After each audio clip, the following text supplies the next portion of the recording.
The worst part isn't that I got an encounter on the very last step, but that out of all things I found a Zigzagoon. Arguably one of the worst encounters you are going to see in this video. Hello people and welcome back to the double level Pokémon Emerald Hardcore Nuzlocke. In case you haven't seen the first part of the challenge, I highly suggest to check the previous video, as I'm not going to repeat all the technical information about the challenge. And also because there's no point on seeing a movie starting from the last scene. But you do you, all I can do is hope you enjoyed the video. So after the exhausting battle against Juan, I can finally head towards the Pokémon League, where the last 5 battles await. There's of course one last stretch, Victory Road. Not a lot of trainers to fight, to be honest, just 5. But one of them is Wally, and his team really scared me at first glance. But being so close to the endgame means that every Pokémon I don't plan to use against the League is an affordable sacrifice, and that for sure released a lot of tension. After quite a bit of preparation and, of course, raising my team to the final level cap of 55, I'm ready to face Wally. One thing I did in preparation for the battle is getting the Nevermelt Ice from Shoal Cave. With that equipped, my Milotic is guaranteed to two-shot Altaria, which, despite the level advantage and my untrained physical defense, doesn't really do much damage. So here's the second Ice Beam, and then, of course, Magneton comes out. Time for my beloved starter to make its final appearance. A Swampert vs Magneton doesn't need much commentary. I'm immune to Thunderbolt, worst case scenario I get a status condition, either from Tri-Attack or Supersonic, and a Stab Earthquake one-shot. The Lumberry was a needed assurance. Swampert baits Roselia due to its grass moves, but I have a loyal grass-type counter with me. Vileplume completely works Roselia thanks with typing and Moonlight, so even by just using Return, I am bound to win the 1v1. But that's not exactly what I want. Once Roselia is low enough, I put it to sleep and switch into Banette. Banette never even dies to a critical hit, and from here it always kills with Shadow Ball. Sleep lasts long enough so that I don't have to worry the slightest, and since my Ghost type is out, Wally sends out his Delcatty with Feint Attack. Time to switch and let my Exploud make its debut. Delcatty is actually the Pokémon I am the most worried about, since it can use Assist, and who knows what happens then. It also has Sing, but what you're seeing is a rare footage of Soundproof being a useful ability. Assist rolls Altaria's Dragon Breath, but thankfully no paralysis. That would have been terrible, and now I need to hit Screech 3 times. Feint Attack doesn't deal too much damage, but then I miss, and I miss again, while the damage starts adding up, so I decide to use Rest. The chance of dying was really remote, but you never know. While asleep, Delcatty only hits me once. Charm is fine, and Assist rolls for Supersonic. Soundproof OP, I guess. Anyway, now I'm awake and finally hit the first Screech. Seems like luck is swaying my way because the exact same thing happens on the turn after. Never mind, I don't know what I'm talking about. Assist, rolling Tri-Attack, into Paralysis, into full para. You hate to see it. Now, I don't have much of a choice but to stay in and try to rest. Thankfully Assist gives a much more average result this time, and I'm able to recover. While asleep, Delcatty crits once, so I have to rest again. This must be the longest I've been in a fight against this Pokémon. Like really, it's just Delcatty, why does it have to take so long? Anyway, I'm again pretty low on HP, but managed to wake up and land the final Screech. I'm just now realizing that my attack was dropped by Charm, but as I was playing I thought I miscalculated my Screeches, because Delcatty is not even close to dead. Letting Exploud die and finish with Swampert was probably a good idea, but I was paranoid of Assist rolling Magical Leaf or something like that, so instead I took the long road. A road made of Vileplume being put to sleep and then forced to use Moonlight. Sleep Powder missing because of course it does. Delcatty rolling Future Sight and Dragon Dance. Me unable to switch Exploud due to the Future Sight. Delcatty waking up right away, and finally Sleep Powder hitting and Exploud finishing the job. We just started and half of the time was spent on a stupid cat. Great. Anyway, Gardevoir is last, so I send out my Absol, which can make its first and last appearance. Gardevoir can only hit with Future Sight and tries to set up Double Team. But all I need is Perry Song. Since I made sure Gardevoir was the last Pokémon, it cannot be switched out, so it's just a matter of time. Not that I need Absol, but I didn't feel like letting it die and made a quick switch to save it. Now, the other 4 trainers are significantly easier, so I won't lose much time with the details. The Roselia trainer can't do anything against my Vileplume. We already saw this movie. While Return doesn't deal too much damage, there's just no way Vileplume dies to grass moves. In case you are wondering why I didn't use the TM for Sludge Bomb, I was paranoid about a last moment change of plan for the Elite Four, so I was kinda stingy with the TMs. Banette can defeat the Claydol trainer by just using Curse and wait until it goes down. Worst case, I lose some HP to Sandstorm, but there's no way Banette dies in this battle. The third one is a bit more annoying, but before that I want to get my Victory Road encounter. On this floor only Leiron and Mobile are available, the first being much more common. I unsurprisingly find it, but I was a bit nervous since Aggron is Elite 4 material. Anyway, the next trainer has 3 Pokémon. A Sandslash without any DC move, easily countered by Banette and Gyarados. Sand Tomb on Banette might have been bad, but I felt like Sandstorm was more likely and, as I said, I'm willing to lose a Pokémon if I know I'm not bringing it to the league. And Ninetales, who I actually underestimated since I didn't realize it had Confuse Ray. Also, as you might recall, this Gyarados has a really bad physical defense, so Quick Attack was dealing an uncomfortable amount of damage, and I ended up using Crobat to finish the job. The last Pokémon is Tropius, but at this point I know how to deal with this Pokémon. If you don't know, you should check out my... Finally, the last trainer only had a Cacturne who got outsped and one-shot by Crobat, and a Pelipper, to which I had to sack my Sandslash in order to send out Manectric for a one-shot with Thunderbolt. With that, I made it to the league for the first time. At this point, I had my mind set on what the final team was, and all I needed to do was to gather a few items around the region. In the process, I was pretty loose about losing or overleveling my Pokémon, and as a result, I ended up with a couple of very much avoidable losses. There are just 3 items I want to point out. First, the Black Belt, stolen from Black Belt Nob's Machamp. Remember, I still have my Mightyena to use Thief. Second, the TM for Taunt, obtained after solving the 5th puzzle at the Trick House. I had to fight a couple of trainers there, but their level was relatively low. And lastly, berries. I had to harvest some specific berries before facing the final challenge, and you'll see why later. Then of course, I had to adjust my movesets through the Move Relearner, the TMs, and the Move Tutors. But I'm stating the obvious. Now, without further ado, let me show you the 5 hottest battles of the game.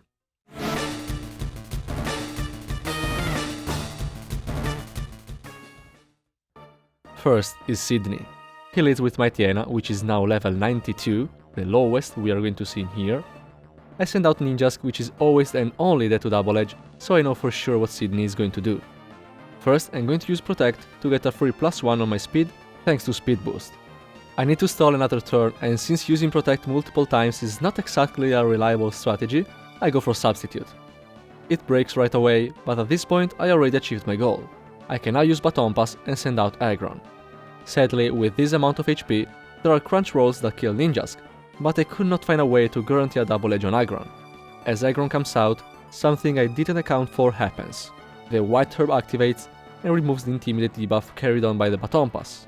The White Herb was meant to counter a potential special defense drop from Crunch, but at least, as a well-known idiom says, fortune favors the brave and Mightyena goes for double edge. Thanks to the +2 speed and a really generous speed AV, Aggron is now faster and lands a Toxic before getting its accuracy dropped by Sand Attack. Now I want to let the poison take its course. Using Protect every other turn is of course a really efficient strategy, but I'm also going to sneak in a Mudslap for the accuracy drop. I've planned this battle thoroughly, so that nothing unexpected could happen, and yet something doesn't add up. Mightyena seems to be lower than it should have, and poison is most likely going to kill it in the next 2 turns.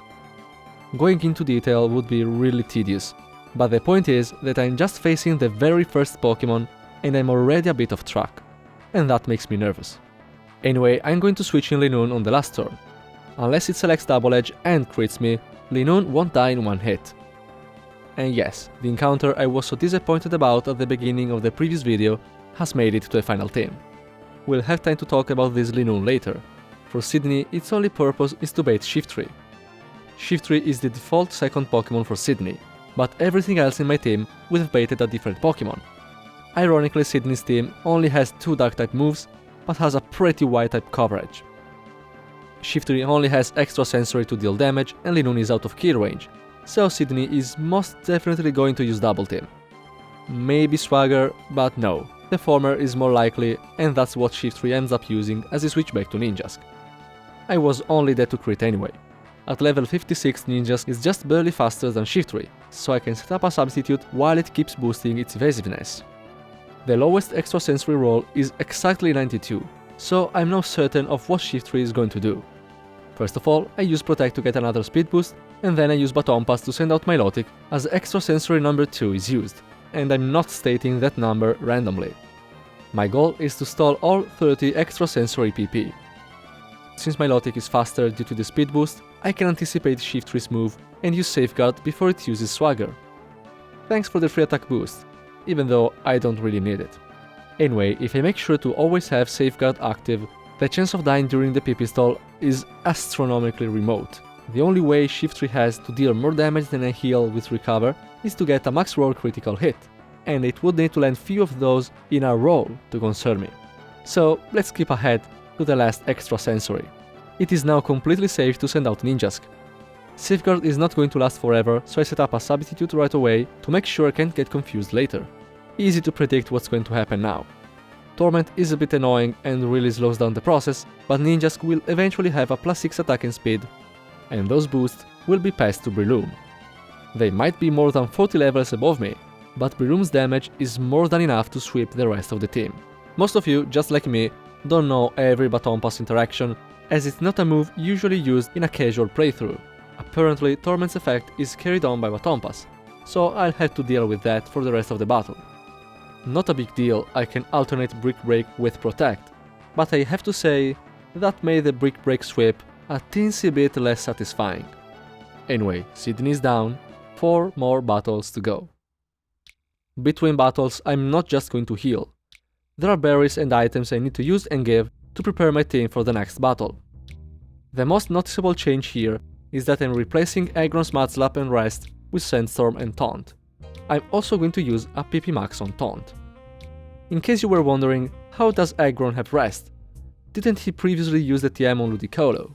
Yes, I did, but TM44 can also be found via pickup at level 51 and above. And now, with all the team set up and ready, time to face the second member of the Elite Four.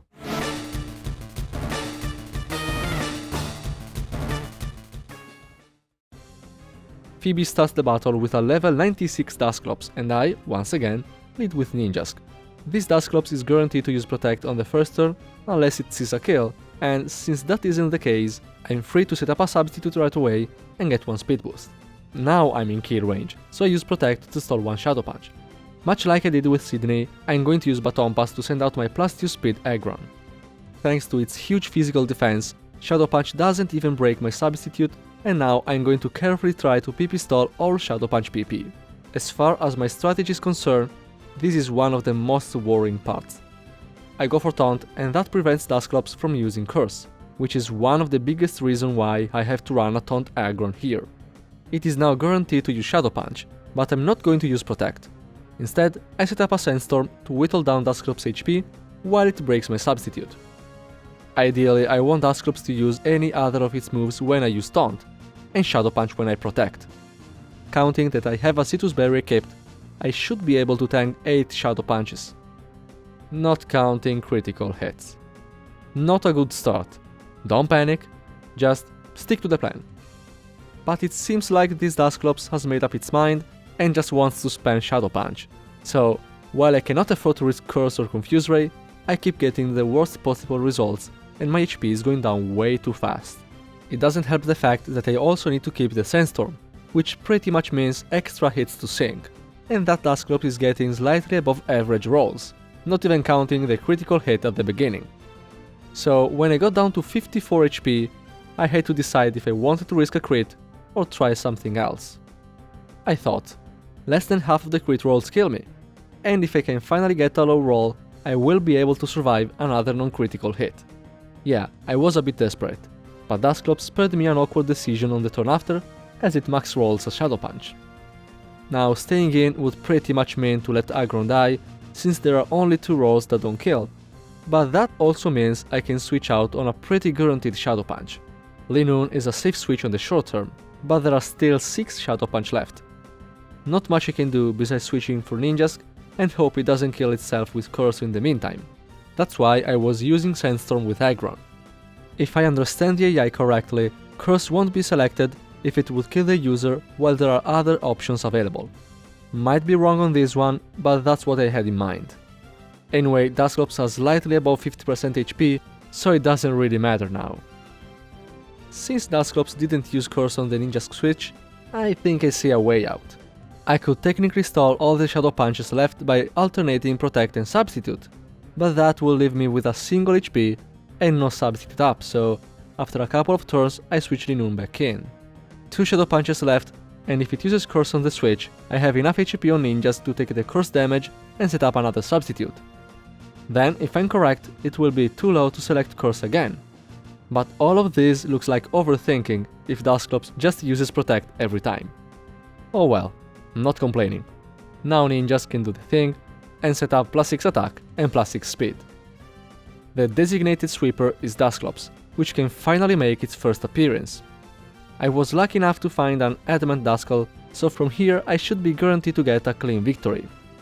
Fun fact about Dusclops: it is so slow that despite the buffs it is able to outspeed Banette by just a single point. Also, by level it only learns Shadow Punch, so I had to burn my Shadow Ball TM on it. Not that I can think of a better use. Dusclops number 2 is the first level 100 Pokemon we have to face, but despite its remarkable bulk, the one-shot is guaranteed thanks to the EV training and the spell tag I'm holding. Last is Sableye, which only takes neutral damage, but that's why I made sure to have a substitute. It breaks to save me from an otherwise lethal Shadow Ball, and then, after wasting few turns healing with full restores, Phoebe finally lets her Sableye faint and I can breathe a sigh of relief. I can see how a Pipistol like that ends up being dull, but believe me when I say that seeing things go wrong while having the whole run at stake, cold sweat. Glacia is next, and while I finish to prepare the team, I want to say something. You have probably realized at this point that Pipistols are the go-to strategy. And yes, they are not the most exciting ones. But this challenge was really flawed to begin with. Not every trainer is like Wally, where I can have a good counter for every single one of his Pokemon. There's no switching team around when I start Elite 4, and there are 18 level 100 Pokemon in here. That's a really raw way of making the game difficult. But we are here to answer one question. Can this challenge be beaten? I think it can. Will it be exciting? To be honest, it is for me, but probably not as much as I'd hope for you. And lastly, will I be able to actually do it? Because I don't know if I have the mental strength to start all over again. So I want to take the lesser amount of risks. I want to have a plan that doesn't have room for mistakes. And from that point of view, what I came up for Glacia is the pinnacle.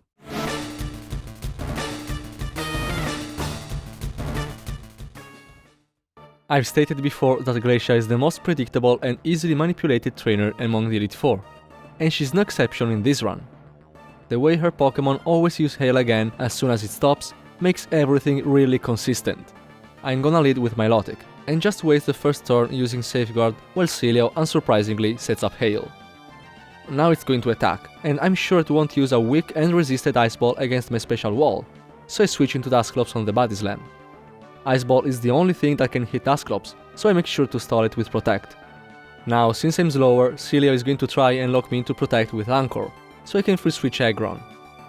The Hail stops as I stall yet another Ice Ball with Protect, and then, just like before, Celio tries to use Anchor as I switch out my Pokemon. Back to Milotic, I can freely recover whatever damage I took, while Celio sets up Hail again, and then I have to repeat the exact same process until Celio runs out of Anchor. After that, I can stall out every Celio's offensive move by keeping to switch between Celio and Dusclops. While I considerably speed up this huge PP stall for you, a couple of things. First of all, while Milotic and Dusclops are excellent to stall Ice Ball and Body Slam, I can't just switch them in and out randomly. I need to make sure Celio has enough Hail PP left before it starts using Struggle. Otherwise, I won't be able to set up Swords Dance with Ninjask. I had a sheet next to me while doing this, and I'm going to recreate a bit more elegant version of it for you. I had to exploit as much as possible Dusclops' pressure while keeping an eye on the Hail damage. In a long PP stall like this, that starts adding up pretty fast. Also, and this is something I'm not even sure if it's intended or not, Ice Ball works just like Rollout. You use it, APP is consumed, and then consecutive hits don't cost any more power points. But if you use Protect to stop an ongoing Ice Ball or Rollout, then an additional PP is drained on that turn. By following this exact sequence, once I send out ninjas can finish stalling the remaining Body Slam, I'll have no less and no more than 3 turns before Celio starts using Struggle. And 3 Swords Dance are all I need. Now, much like I did with Sydney, I can Baton Pass Breloom and sweep with Brick Break. And isn't this satisfying? Breloom, which I've had with me since the very beginning of the run, helped me in countless battles and got me out of really sticky situations, can have a moment all for itself. By the way, the black belt was needed for this very battle. I couldn't ensure a one-shot on Warrain otherwise. Also, I gave the XP share to Milotic so that it reaches level 57 by the end of the battle. Drake is next and Milotic is gonna have to really pull it through for me, so a little boost won't hurt. Speaking of Drake, there's a bit of preparation needed before I attempt to beat him. First of all, I'm going to replace Agron's Sandstorm with Ice Beam and Dusclops Shadow Ball with Rest. I mentioned before that I had to harvest some berries. Kelpsie berries were one of those. They decrease by 10 points the attack EVs of a Pokémon, and while I can't really EV train here, I can use vitamins to reach up to 100 EVs. So, since I only needed a good attack on Dusclops for Phoebe, I can use 10 Kelpsie berries and then 10 HP ups to be a little more tanky in the upcoming battle. After double checking everything a dozen of times, I should be ready to take on the last Elite Four member, the one I'm the most scared about.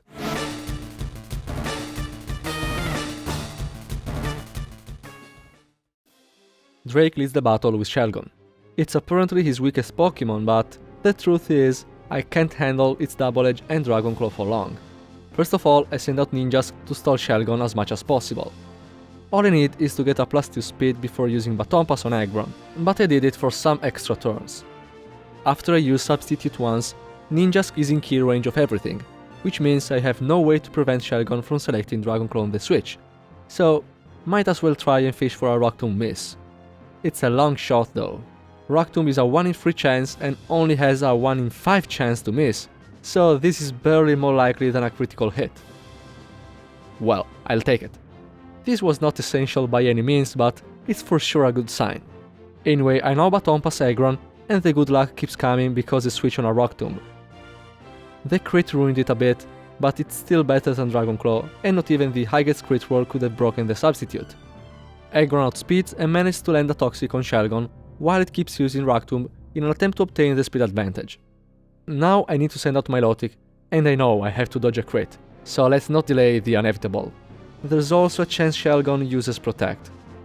Not so lucky, but it's honestly fine. It was a pretty low roll too. I'm always that Double Edge, but I decide to stay in and stall a turn with Protect where the poison damage increases. Then I can switch back to Aggron to land an Ice Beam. Dragon Claw deals a lot, but it was out of crit range and this should be Aggron's last mission for the battle. I hope. Since I have Aggron out, once the poison finishes off Shelgon, Kingdra comes out. Not really sure why Drake prefers a Kingdra with Surf over a Flygon with Earthquake, but I'm not going to question it. Now Kingdra is for sure a stronger Pokémon, and during my solo runs it often ends up being the biggest threat. But in this case, it is the most manageable Pokémon in Drake's team.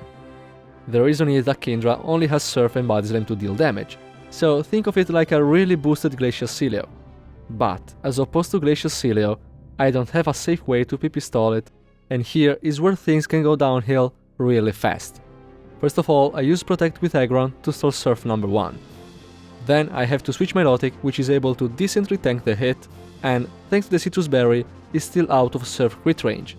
With 129 HP left, Body Slam only has a 50-50 chance of taking me down, so while I protect myself, Kingdra decides to use Smog Screen instead. Now I have to switch Dusclops, and here's the first Body Slam. Well, it counts as 2 due to pressure. Thanks to the HP ups, Dusclops is barely out of Surf kill range. I still hope it uses Surf while I protect, and that's what happens. What I'm worried about is switching back Milotic. There are still 11 Surf PP remaining, and the only Pokémon that doesn't get destroyed by it is already just above 50% of its HP. And while Milotic has recovered, right now there's no way I can use it. Dragon Dance on the Switch is decent, but that puts me definitely in Body Slam kill range, so once I use Protect, I have to switch again into Dusclops. I basically have to hope Kingdra doesn't attack too much on the Milotic switch and finish its power points before this situation gets out of control. I'm even willing to sacrifice my Breloom to buy a bit more time if I have to.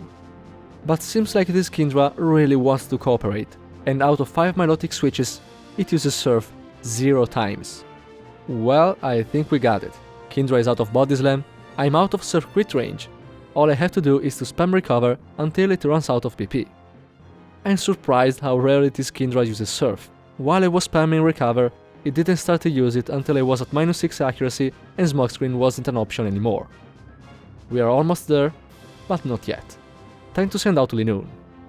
You've seen this Linoon popping out here and there, and you might have noticed it was poisoned all the time.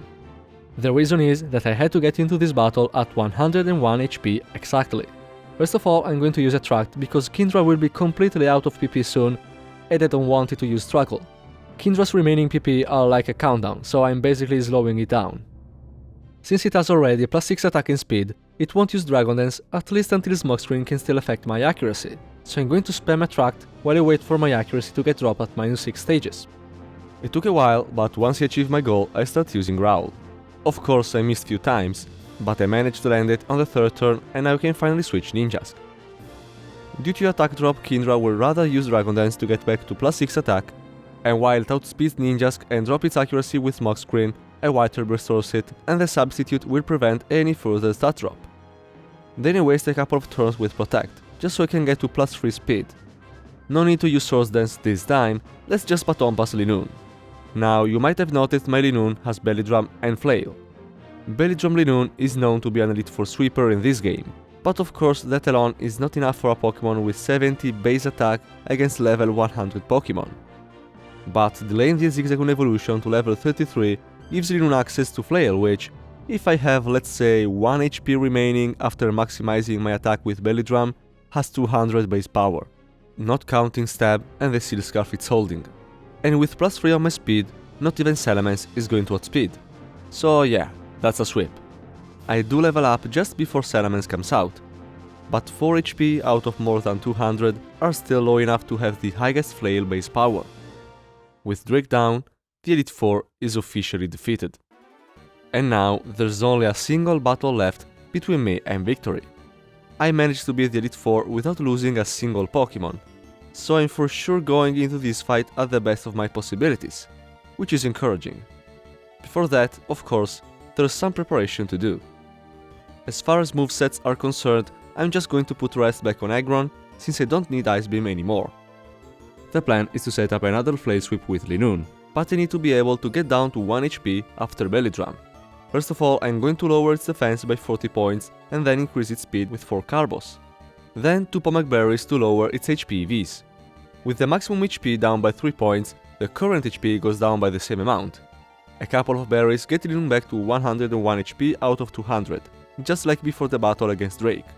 With that done, all I need is a deep breath, and once I've reached the top of the stairs, the battle against the champion begins.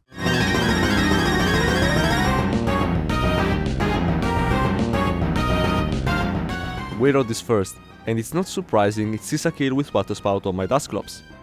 So first Protect, and then I have to switch out. Milotic is the most obvious choice, since we all have seen how easily it can tank water moves, no matter if it is a 150 base power Water Spout from a Rush level 100 Wailord. See? Easy. Jokes aside, the crit makes things a bit awkward, since now both Double Edge and Water Spout kill me. Well, I guess it's time to say goodbye to an old friend. Sorry Bloom, but if we win, we are at least going to bring your body to the Hall of Fame. Let's ignore this grim image and focus on something else. I have to say that Breloom really put up a fight here, first dodging a crit, then dodging a Blizzard, and finally using Protect twice in a row without failing. The third one fails, and Double Edge takes it down, but even if it fainted, Breloom keeps fighting with us as Effect Spore triggers and poisons Wailord. We'll cry our beloved friend when we're out of here. For now, I'm just going to send out Dusclops to bait the last Water Spout. Then Dusclops tries to impress me by using Protect twice in a row as well, but Wailord just used a Rain Dance, so that was kinda useless. The third Protect fails, and Blizzard connects. It's best to let Dusclops die as well from the last Blizzard, so I use Confuse Ray just to waste a turn. Well, I guess Dusclops is not going anywhere after all. In the meantime, the poison did quite a bit of damage and put Wailord into full restore range. While Wallace heals, I send out Ninjask. Double Edge always one-shots Ninjask, so Wailord is going to attack me for sure. All I need is to stall 2 turns for the speed boost. As we've seen before, Substitute and Protect do the trick just fine. Then I can Baton Pass Aggron which with its huge physical defense and 4-time resistance to normal moves is able to completely wall Wayrod from this position. What I want to do now is to use Taunt to prevent Wayrod from using the remaining Rain Dance while wasting all its double edge PP. Once there are no more double edge left, Taunt will result in Wayrod using Struggle, and I'm going to let my Aggron faint from it. Not a necessary sacrifice by any means, but I was getting really paranoid. Anyway, once Aggron goes down, I send out Ninjask. Wayrod has 4 Rain Dance left, so I have to use my time wisely. First, I set up a substitute. Then, even if I don't need a +2 speed, I waste a turn with Protect. Again, I was getting paranoid, even though I knew I made the calculation right. But on pass to send out Linoon, and then, on the last Rain Dance, here's the belly drum. Flail one-shots Wayrod, which gives a huge chunk of experience. I don't want to level up too much during the battle, otherwise my HP might get too high, so I made sure to give Ninjask the XP share. Tentacle is second, and it's the one I was worried I wouldn't outspeed, but I do, and Flail one-shots it as well. Third is Ludicolo, the one that made me hold on to the Sludge Bomb TM for the whole game. Turns out I could have used it on Vileplume after all. Next is Whiscash, the bulkiest one of the team. But the one-shot is, once again, guaranteed. If I, for some reason, could not have the substitute up resulting on getting the Intimidate debuff from Gyarados, Linoon would still always one-hit KO thanks to the Seal Scarf it's holding. And finally, last is Milotic, but I guess you already know it won't be able to survive a single hit. I did it. I swear, when this started, I wouldn't have bet a sock I was going to beat it. But attempt after attempt, this seemed more and more doable. And then, on attempt 51, I finally managed to do it. Not without some luck, but that's also part of the game, I guess. I noticed there are already a lot more people than usual watching the previous video, and while I was hoping to reach more people than I'm used to, I'm really happy to see my content getting some more attention. For those who decided to stick around, I hope you'll enjoy my future content.